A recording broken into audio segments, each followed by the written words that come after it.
MySQL tutorial today. So in this class, we are going to learn about aggregate and strings functions using MySQL.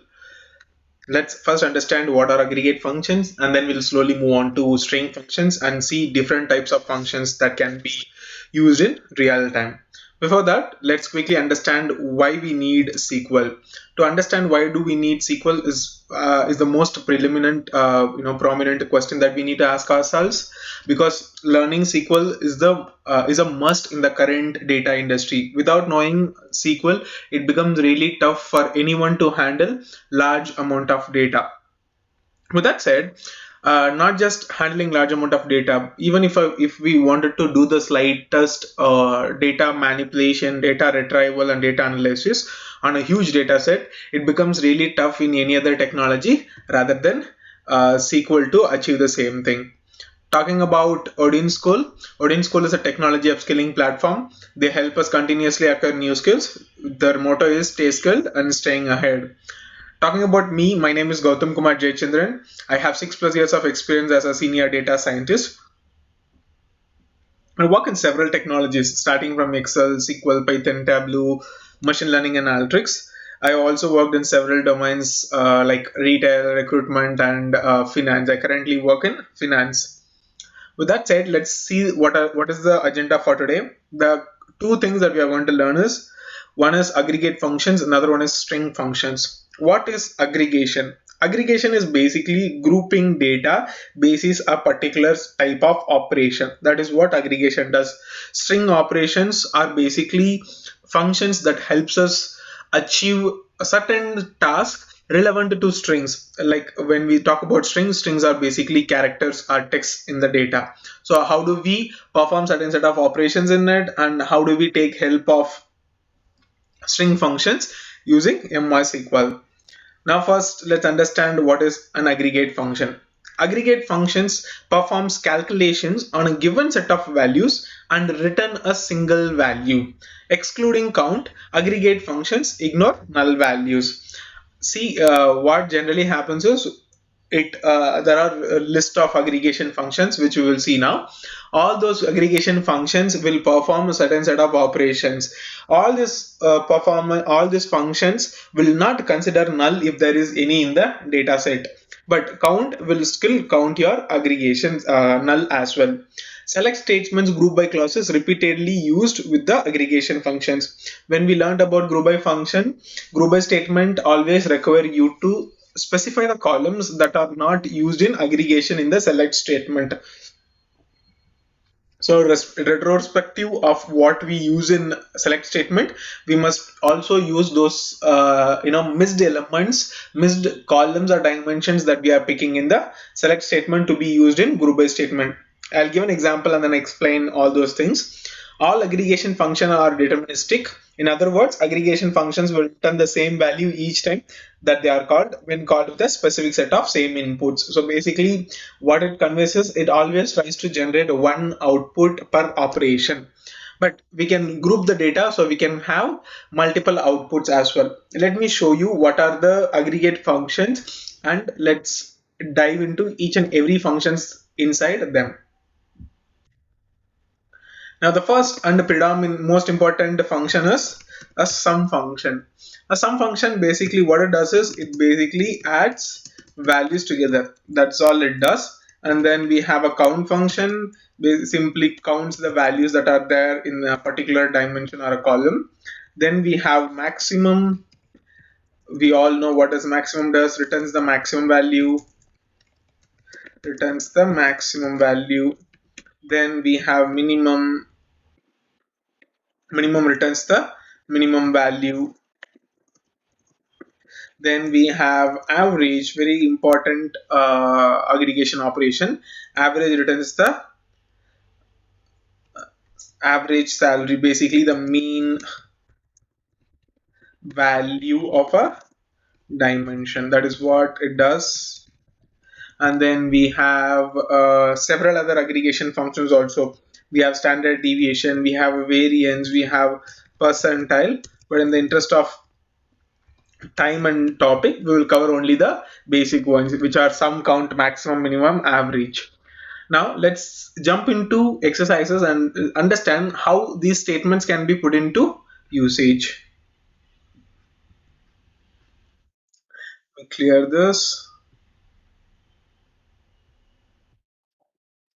So first, let's understand what is a sum. Select sum statement, sum aggregation, and then I'll give a couple of examples for that, and then we'll move on to the other functions in the deck.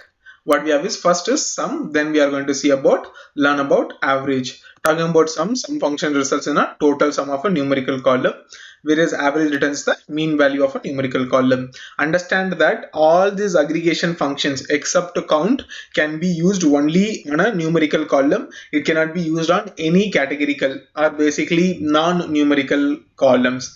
With that said, let me first show you some data. Select everything from orders. If I execute this actually retrieves us the values that are there in this orders table. We have somewhere around 4 5 columns. We have 5 columns, and we have most important value, purchase amount. We have order date, we have customer ID, we have salesman ID. Now I wanted to know what was the total sales happened in this entire table. So what I can simply do is I can select sum of purchase amount from our orders table. That's it. That is all we need to do. Now what happens with this case is it will give the column name in an unformatted way. I'll show you how to format that as well. It says no column name, but what we can do is we can write total sales from the orders table. It will tell what is the total sales. Now we can keep adding our regular expressions. I can say where order date should be greater than, or maybe customer ID is equal to 3005. Not sure what is the customer ID, so let's see what is the customer information that we have in this table. Let me execute this. The orders table also has salesman ID also. We can contain the data at a salesman ID level also. See here, we have several customer IDs. Let me group the value by customer ID so that we can, let's order data by customer ID. That way we will be able to see how many customers are having duplicates or multiple instances. Look at this. We have several instances of a particular customers placing a particular order. If I wanted to know what is the overall sales achieved by this particular customer, I can just say where customer ID is equal to 3002 and the overall sales achieved are overall order provided by this particular customer is 3002.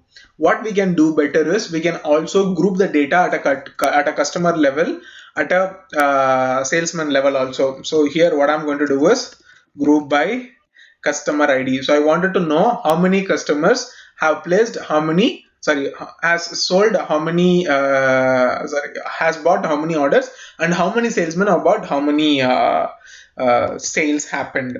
So if you see here, it directly gives me 8 rows. There are 8 customers, so it has given me 8 rows, but we are not able to see what customer has sold, has ordered for this particular price. So what I'll do in the column is, in the select statement is, I'll simply choose customer ID. That way we will be able to see who is the customer and how much order. Yes, please. The customer is 3001. I think I have just changed this. Let me interchange the column. Now if I interchange the column, that becomes easy for us to choose what we wanted to see in what order. Now customer ID will come first and the sum of sales, which is basically the total sales, will come next. So the customer 3001 has given a sales of more than 270 rupees, and then we have the same for all the other customers also, 3001, 2, 3, 5, 7, 8, 9 and 10.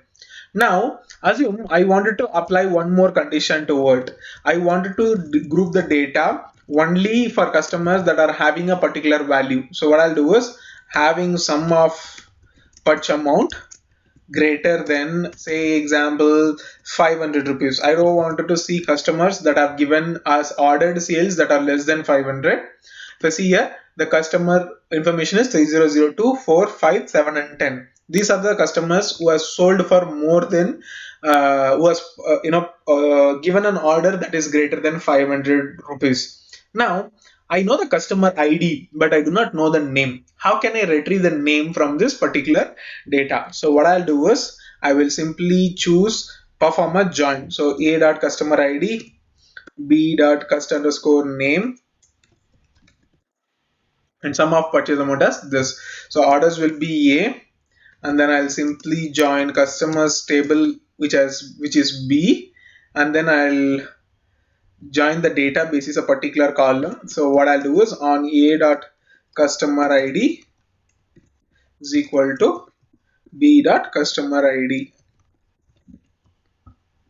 That way the data gets mapped and I can see the data information directly like this. So I can directly say all those things to the machine and the machine will understand this and retrieve me the customer's information as well. Customer name is invalid in the selection. Okay, in the group by I have missed to specify the customer name. So I'll just add customer name also. Now this query will get executed and retrieve some value. We knew the customer information, but we did not know what was the name of the customers. So what I have done is I have done a join to retrieve the customer information which is present in customers table. Let me show you the customers table. So select everything from customers. It gives me the customer ID, the customer name, the city from where they are coming from, the grade that they own, and what is the salesman that they are operating to. In this case, we do not know what is the salesman who has sold this order to this particular customer, right? So we can also retrieve salesman information from the same table. So what I'll do is I will say c.name as salesman name. Let's do this as customer name. Sales customer name, salesman name, and total sales. From orders A, we are joining customers B, and then what I'll do is I will join salesman table also. Salesman table will be C on A dot salesman ID should be equal to C dot salesman ID. I'm joining all three tables, orders table, customers table, and the salesman table together to retrieve the customer's name, the salesman's name, what is the customer's ID. I also can retrieve the customer's salesman ID as well. Now I can just add a c dot salesman ID as salesman ID, comma. From orders A, I'm joining customers B on a particular field, and then I'm joining salesman table also with the orders table directly through the help of salesman ID that is commonly present in both these tables. And then I'm just grouping the data by customer ID and customer name. I have to group the data by salesman name also. Then I'll use salesman ID as well. Then that's it. So everything else is retrieved. I am containing the data for customers who have given an order that is greater than 500 rupees. Now I'm modifying it to 1000 rupees. That way we will be able to see all the information about this order. What was this order? Who placed this order, who bought this order, and what was the purchase amount, total sales amount that we got out of this sales as well. If you see here, it gives me the customer ID, the customer who bought this order, and the salesman who sold this particular sales to the customer, and what is the salesman ID and what is the total sales. Now if you see the salesman table, now let me show you the salesman table. If I show you the salesman table, salesman gets a commission for each and every sale that happens via this particular table. So I wanted to know what is the commission that each sales representative got in this particular placement. Now what we can simply do is, we have used sum here. What I'll simply try to do is, first I'll show you the output. Now we have the sales. Now we wanted to know what is the commission that each sales representative got, and we will give you we will give them the overall sales amount, overall commission amount. Now what I'll do is I will say c dot commission into sum of purchase amount. This is the column that we are generating. This purchase amount is coming from PURCH amount. This is coming from the table EA. So what I'll do is I will say this as total commission,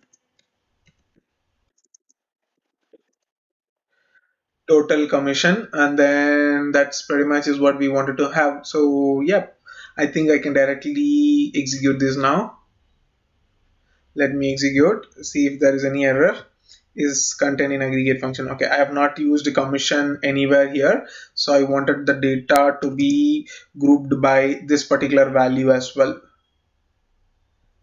I will just choose this to be included in the commission in the group by statement, just that it doesn't throw me any error now. Cannot use an aggregate or subqueries. Okay, sorry, my bad, I've used this here. So what I can directly do is I can simply choose a dot commission and execute this line of code. See here, the commission that James Hoog has earned for a particular sales, which is 8,870, is 1,330 rupees. For McLean, the commission that he has got for performing this sales is 277 rupees. And for Nile Knight, the commission is 142 rupees. And for Brad Davis, it is 360 rupees. Now we can validate this. Now let me show you the salesman's table as well, so that we can compare. We can see what is the commission rate of James Hoog. The commission rate of James Hoog is 15% in the overall sales. So what we can do is we can generate these values first.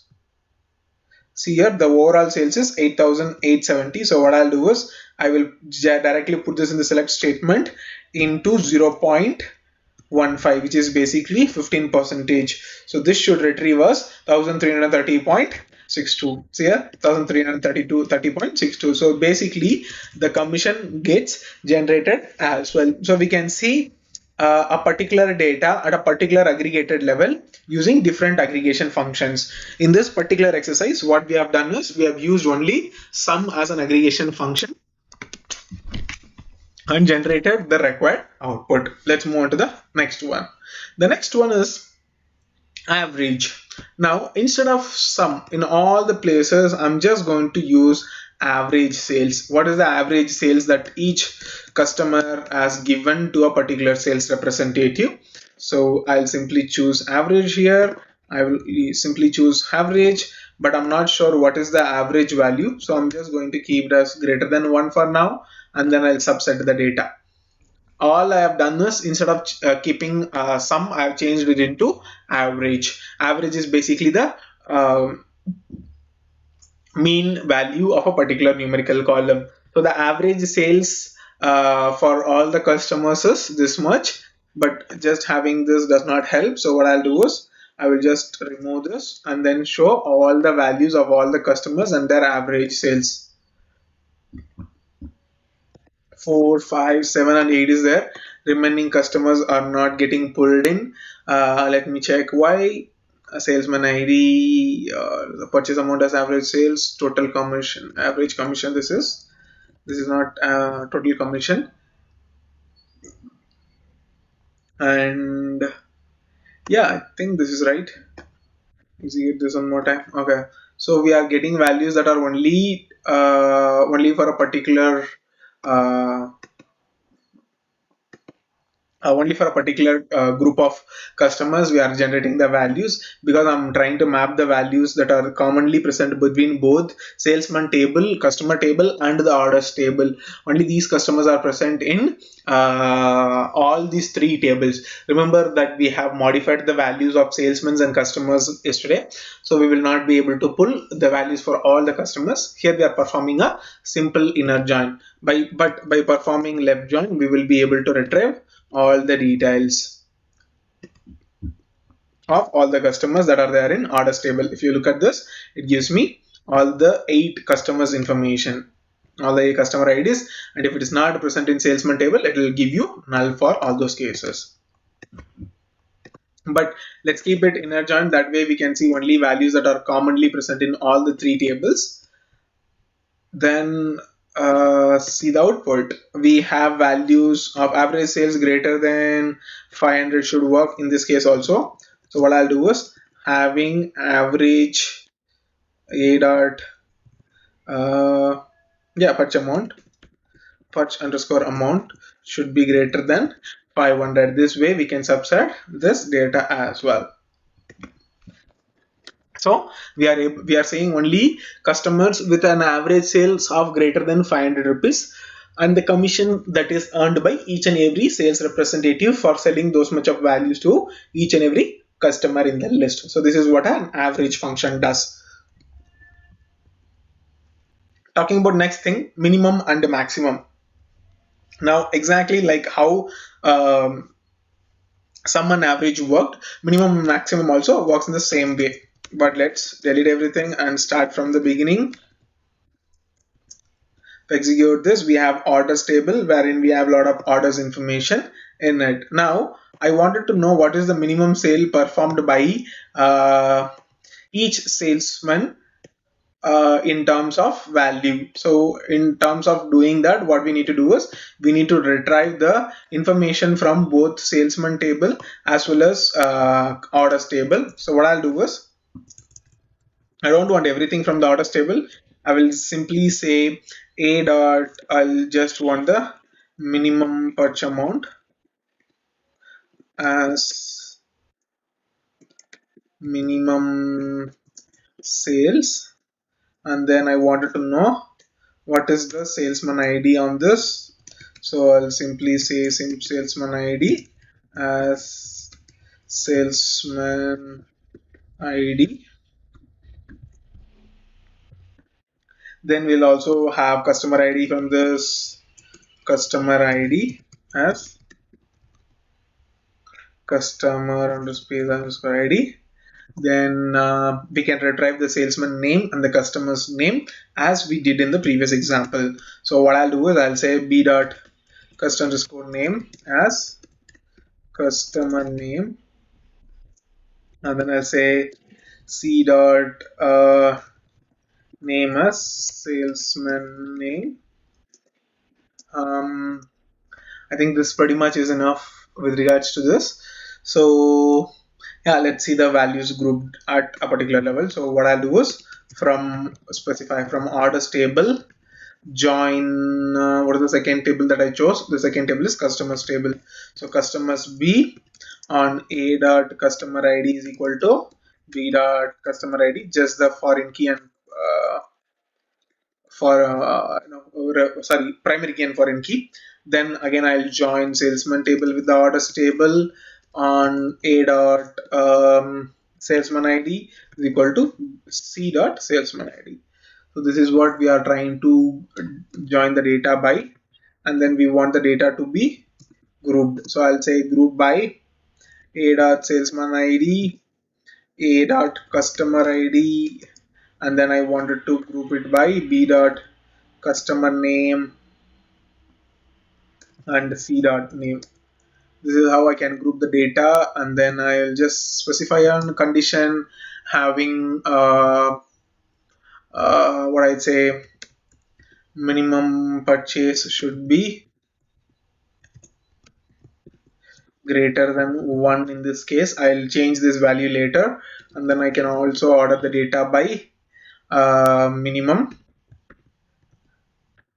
purchase amount. That way we will be able to see the data from ascending from lowest to highest. If I execute this, see here it has retrieved as the minimum sales by order 65, 150, 250, 1983 and 2400. The salesman who has performed the sales is 5001. His name is James Hoog. Also James Hoog has performed the highest sales. So minimum and maximum both are performed by James Hoog. Now in this case it is only minimum. This is pertained to a particular customer. So James Hoog has 2 minimum sales, one for Nick Remando and one for Brad Davies. Nail Knight also has two minimum sales, 150 and 250 rupees each. So that way we will be able to control the data at a particular level using aggregation operations. I will simply change this minimum into maximum directly. All I'm doing is instead of minimum, I'm changing maximum. That is all we need to do, and then simply execute this query. We will have the maximum sales done by each and every sales representative to a particular customer. So Nail Knight, who has worked for Julian Green, the maximum sale that he has given for Julian Green is 250 rupees. And the same Julian Knight has worked for Graham Zuzi for a maximum sale of 948 rupees. Now talking about James Hook and McLean, they have performed respective sales. James Hook has good sales with Brad Davies as well as Nick Remando. He has performed better than any other sales representative in overall.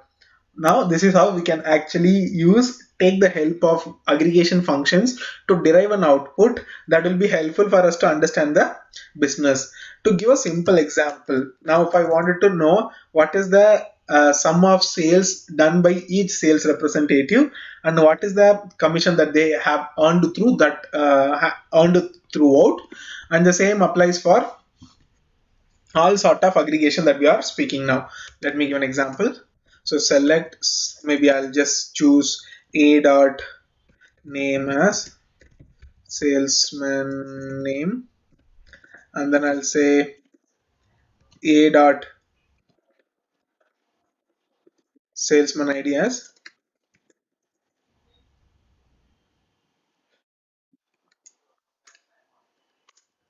salesman ID, b dot purchase amount as purchase sales amount, I would say sales amount, and then the commission is something that we can give. So a dot commission into a b dot purchase amount.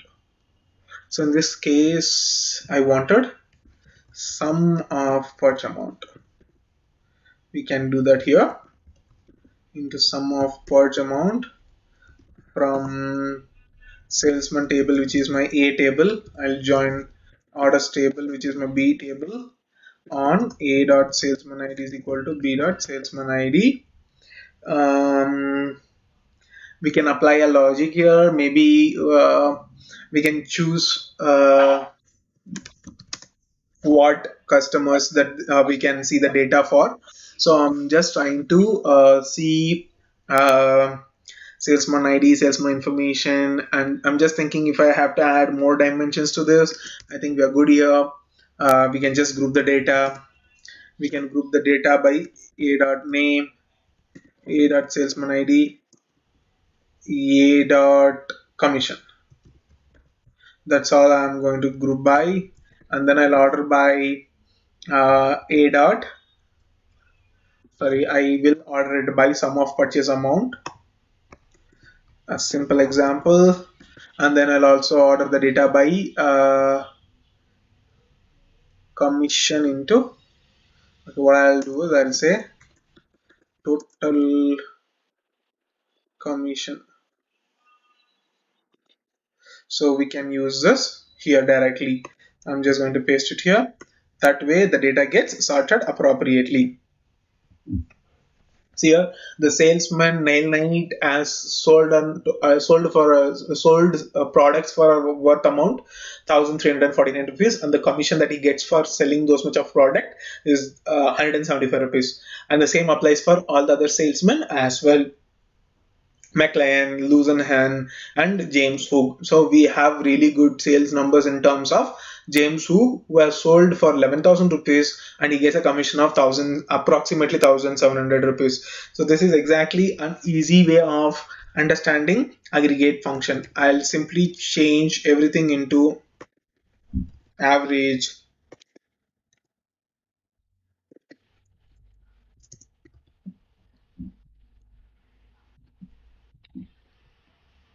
We get the average here. Say for an example, I wanted to know the minimum purchase amount and then the commission for it. I can directly choose the minimum directly and then just change it accordingly. Now what we will see is the minimum sales amount by each and every sales representative and the commission that they have earned for it. For 65 rupees, you will get a commission of only 9 rupees. For 110 rupees, you will get a commission of only 13 rupees. The same can be used for the other aggregations as well. Maximum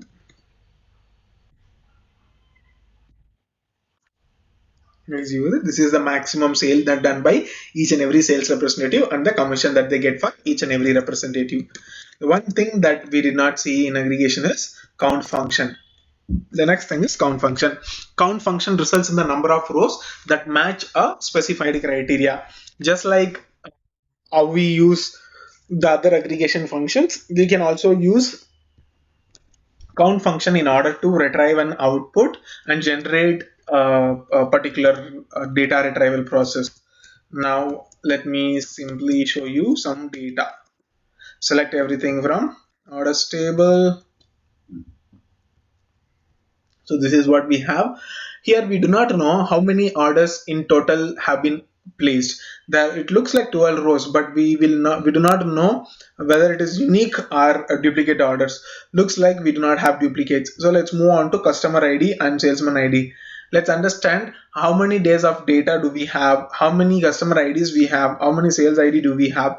So what I'll do is select distinct. We want a distinct count. So what I'll do is I'll take the help of distinct count of order date as total working days. I just need this from the orders table. That's it. So it tells me there are 12 working days. It looks like everything is everything is counted, but we don't want everything to be counted. We want only distinct order date. So I'm just putting distinct inside this. There are only seven distinct unique working days that are there in the entire table. Then we can see distinct customer ID as customer ID, or I would say total customers. Total customers will be 8 customers are there. Same applies for salesman ID also. What I'll do is I'll just simply say total salesman. It says there are 6 salesmen in total. We can use count in a lot of places. If I just wanted to know the total number of line items that are there inside this table, I can simply choose count star from salesman table. That's it. It will give me the total number of records that are there. There are 6 records in it. Now let me show you the table here just to cross validate it. Salesman. See here there are only 6 line items in this, and count star has retrieved the count of line items that are there inside the entire table. This is how you can put count function into usage. That brings us to the end of aggregation operations. Let's move on to string functions. String functions, as I said, whenever we are having data in characters, basically in text, we can take the help of string functions and generate a required output out of it. Theoretically, the built-in string functions make it possible to find and alter text values such as variable characters and character data types in the server. A string function takes a string value as an input regardless of the data type of the returned value. Scalar functions operate on a string input value and return either a string or a numerical value. So basically, what it conveys is we will supply string as an input and it will return values as it can return string as an output. It can also return numerics or basically values. There are functions like length, find, all those functions will return as values only. So let's see all those functions in the coming slides. The first thing is concat function. A concat function is very helpful in real time because it lets us join two things together, right? That is how we can use concatenator. A concatenator basically joins a number of strings together. Maybe I'll just show, select everything from salesman table, select everything from customer table. We have salesman ID, name, city. Name and city are strings here. Customer ID name, customer city are strings here. Now assume I want to merge the name of salesman and name of the salesman and the city that he belongs to in one particular column. How can I do it? I can do it in two traditional ways. Now what I can do is I can say select salesman underscore ID, select the name of the customer, select the city of the customer, and select the commission that he earns. Then what I'll do is I'll say name plus city as concatenated.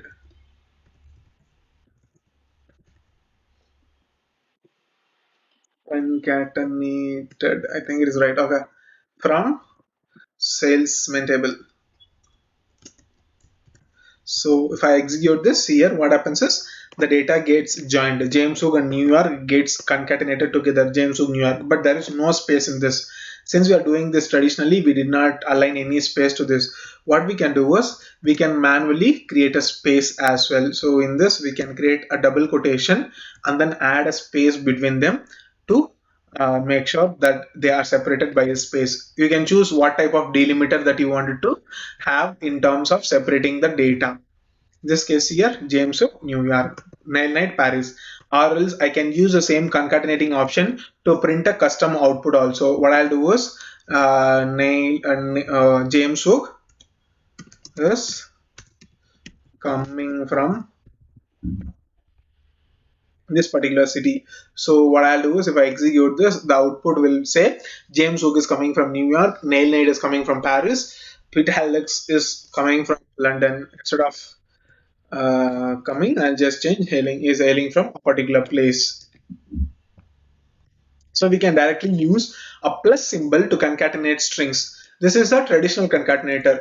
We can achieve the same output by having a concatenator as well, concatenate function. So what I'll do is name city commission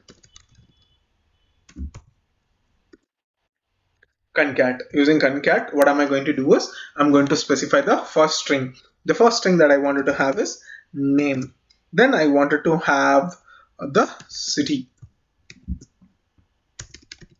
I'll simply say salesman.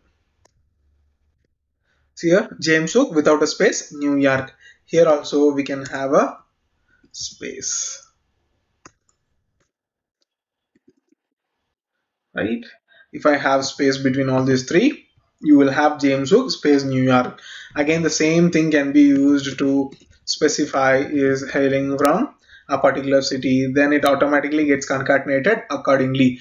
The same output that we generated using a plus symbol can be concatenated, can be achieved using a concat function as well. Helps us to combine strings together.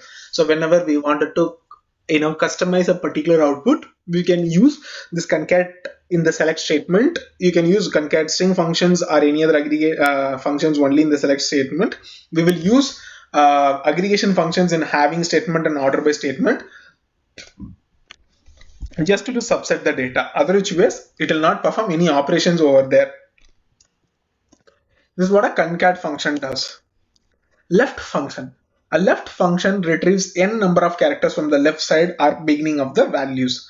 It is a very important function again in real time, because at a lot of cases in real time we will have information about what is this about the complete address. We will not be able to retrieve all the values that we wanted to retrieve. Say for an example, I wanted to retrieve the pin codes that are there in the address column.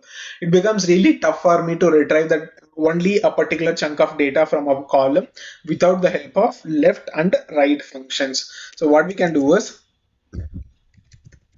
we can specify select name from salesman. So what happens in this case is it retrieves me the names, but we have both first names and second names in this. So what I'll do is I will try to retrieve the first names and second names separately. So in those cases I'll simply choose select left of name. The first thing that it takes is the expression. Basic, when I say expression, the column in which we are trying to retrieve a particular value from, and then I can say how many characters I wanted to retrieve the values from. Say for an example, I'm saying 4.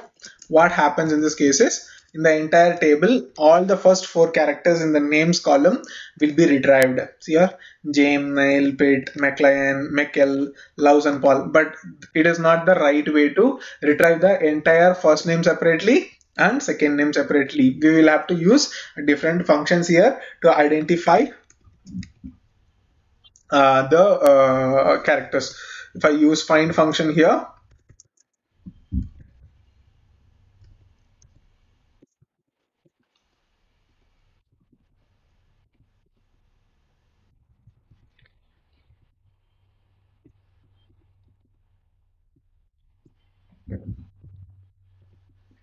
length of the name minus substring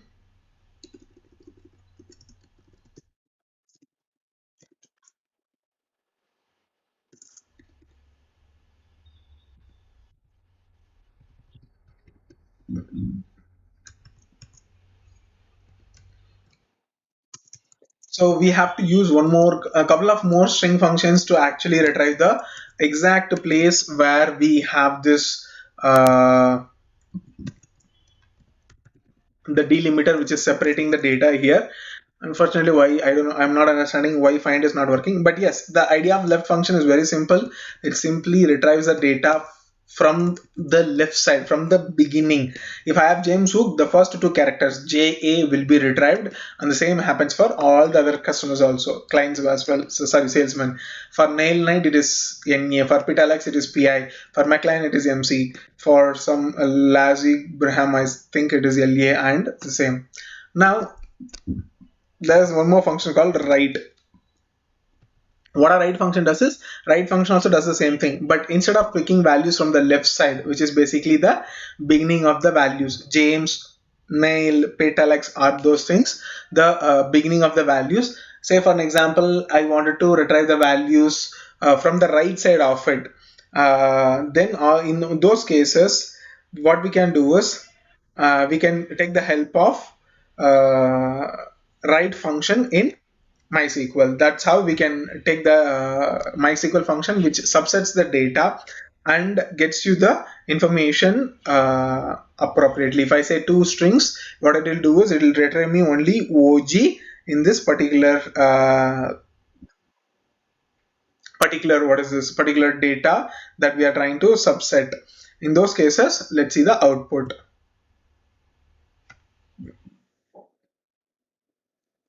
If you see here, it actually retrieves us the values that we wanted to see from the right side of this particular dimension. That way it is easy for us to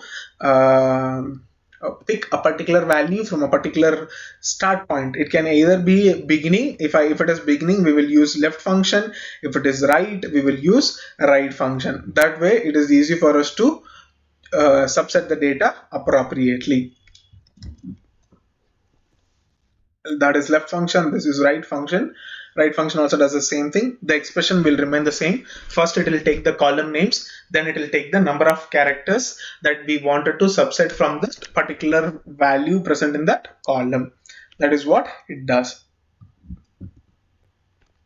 Let's go on to the length function. This length function simply counts the number of characters that are present in a specific string. That also can apply onto an entire column. Again, I'll choose select everything from customers table. We have customers name, customer city and things. Assume I wanted to know what is the length of the name of each customers, the characters, how many characters do they have it. In all those cases, what we can do is we can take the help of length function. So to do it, what I'll do is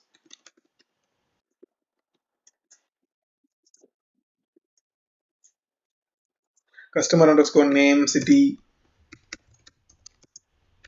grade, salesman underscore ID. Then what I'll do is I wanted to know the length of customer underscore name. I'll just rename it as number of characters from the customers table. Yeah, that's all I have to do in this case. Okay, in this case it is len. We can don't have to use length. We can directly use len. If I execute this, it's here. It tells me how many characters are there in the customer Nick Rimando. Nick Rimando, which includes the space also. Graham Zuzi is of 11 characters. Brad Guzan is of 10 characters. Fabian Jones, Brad Davis, Geoff Camero, Julian Green, and Josie Altidore. Every customer's name have been counted with regards to the number of characters that they have, and the value is printed appropriately. You can use the len statement in a select statement directly as well. If I wanted to count a particular string, this is for demo purpose.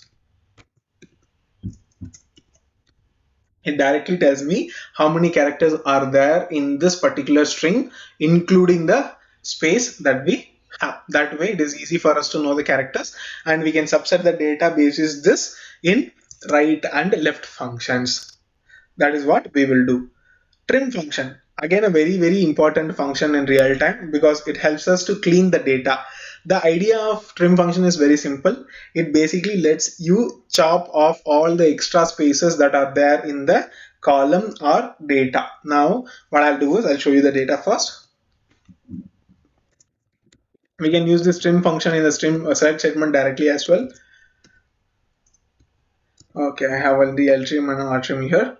So first, say for an example, I'm giving extra spaces here. Okay, intentionally I'm giving spaces in the left. We can use L trim for removing it. See here, there are extra spaces, unwanted spaces in this particular statement. If I execute this, see here, there are no spaces in the column. Now let me count the length of this. Oops. And then I'll show you the value that it is after the trimming, basically removing extra spaces. It has 20 characters, which includes the extra spaces. Now if I perform the length of the entire string after trimming, after removing it, it should be 18 because there are two extra spaces, two or three extra spaces that are given, only two, so it should be 18. See here, there is only 18. So basically, LTrim removes the extra spaces that are there in the beginning of the data. Now assume I had issues that are there in the right side of the data. What I can do is I can use R trim, right trim. So in the end, if I had extra spaces, I can remove those extra spaces with the help of R trim as well. So that way we can use trim function to remove all the extra spaces that are there in a particular location. Yeah, I think I'm using the oldest SQL here. A couple of functions are not working, but that's fine. So we have an alternative which is ltrim and rtrim, using which we can actually remove the extra spaces if they are present in the data. Let's see how to do it in a table. Select everything from customers. Here we do not have any extra spaces whatsoever. So what I'll do is I will add extra spaces in few cases. So select customers, set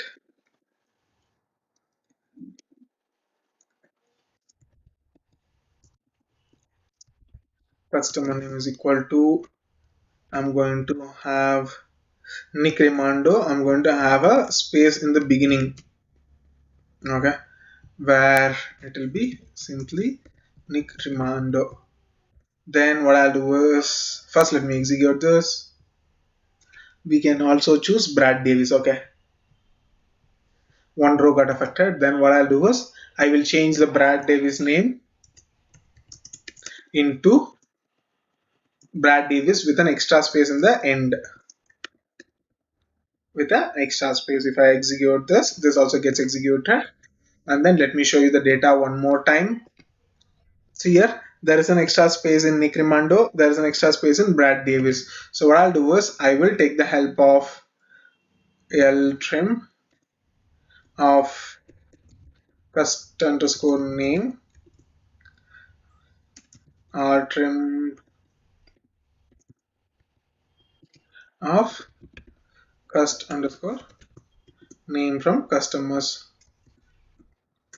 Simply execute this. Look at this. There will be no issues in the first table. In the first table, the left in the first column, the left errors are cleared. In the second table, the right issues are sorted. So it becomes easy for us to remove the extra spaces, which are always problematic in terms of data retrieval and processing. Replace actually is a function which helps us to replace a particular value in the given data. Now assume I have 75, I can replace the 75 with 34. So what we have to do is we have to first always say the existing values, and then we have to change say the value that we wanted to replace with. Say for an example, let's take select everything from salesman.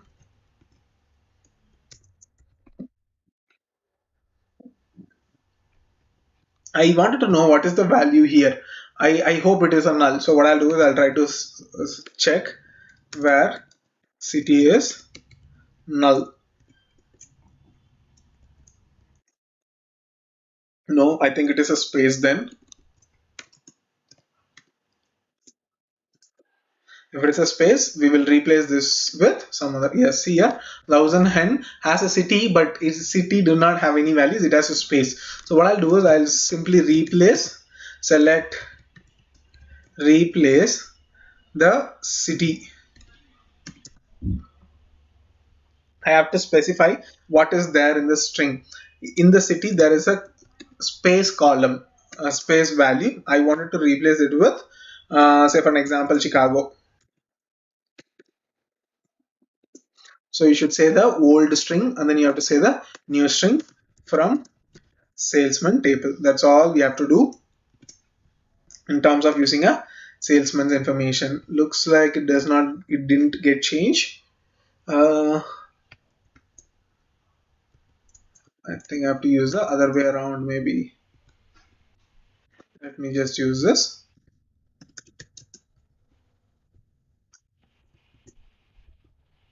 Nope. So it is the same thing. Let me check if it can read it. Nope, it still doesn't read it. Okay, let me show you what happens with Paris. No, let's change Rome to Chicago and see what happens. So here Rome got changed into Chicago. I'm not sure why this is not reflecting here. If I use space, it says it is there, but yeah, it is not getting reflected here, but that's fine. We have to learn replace function. A replace function takes the old string and converts it into new string. Now to give an example, select replace cust underscore name. In cust underscore name, I wanted to change Brad Davis with an extra space as Brad Davis without a space. If I have to say from what table I have to do this exercise, if I just say customers table, see here Brad Davis is now corrected. What we can do is we can also use the same select replace statement to replace the customer name of Nick Rimando that we changed a couple of minutes earlier. Cus name, I'll change this into Nick Rimando. Nick Rimando with an extra space in the beginning should be changed into Nick Rimando without any spaces from the salesman table. If I execute this, okay, sorry, this should be from customers table. Here Nick Rimando is also now perfectly sorted. So I'll simply choose customers to compare it with the values here. Nick Rimando had a space in the beginning, Brad Davis had a space in the beginning, but with the help of replace function, we can actually remove all those old values in new values into, we can change it into old values or old values into new values, vice versa, depending on the requirement. That is the end of replace. Lower and upper. Lower and upper function simply converts everything into lowercase. Upper function converts everything into uppercase. Again, simply let me show you one example. Customers, select everything from customers. What I'll do is select customer underscore ID, cust underscore name, and then the city that they are coming from. Then what I'll do is, let's not even show the customer ID. What we can directly do is lower of cust underscore name, and then we will show you upper of city from customers table. So in this case, what we are trying to do is we are going to have two new columns. One will have the lowercase customer names and the second will have uppercase city names. See here, Nick Rimando is converted into lowercase completely, whereas your cities are converted into uppercase directly. As usual, we can use the same in select statement directly. I'll say this is to demonstrate string functions. I'm just using a lot of capital letters here just to explain you how does conversion work. Now see, everything is converted into smaller case. Now if I wanted to convert everything into uppercase, it gets automatically converted into uppercase with the help of upper function. That brings us to the end of string functions. To summarize what we have learned so far, we have learned about two things. One is an aggregate function, another one is string functions. In aggregate function, we learned about some average, count, minimum, and maximum. These are grouping functions which basically groups the value and returns us only one value. We also learned about joining several tables and performing aggregation functions on top of it. Then we learned about string functions. Various in string functions, we learned about left, right, length function, how to concatenate two strings if we have to do it. And then we also learned about converting case sensitive data to upper cases as well as lower cases. We also learned about how to eliminate extra spaces if they are present in the data. That brings us to the end of this particular section. Thank you so much for joining this class today. Please don't forget to like, share, and subscribe this particular YouTube channel. And thanks once again for joining this today's class.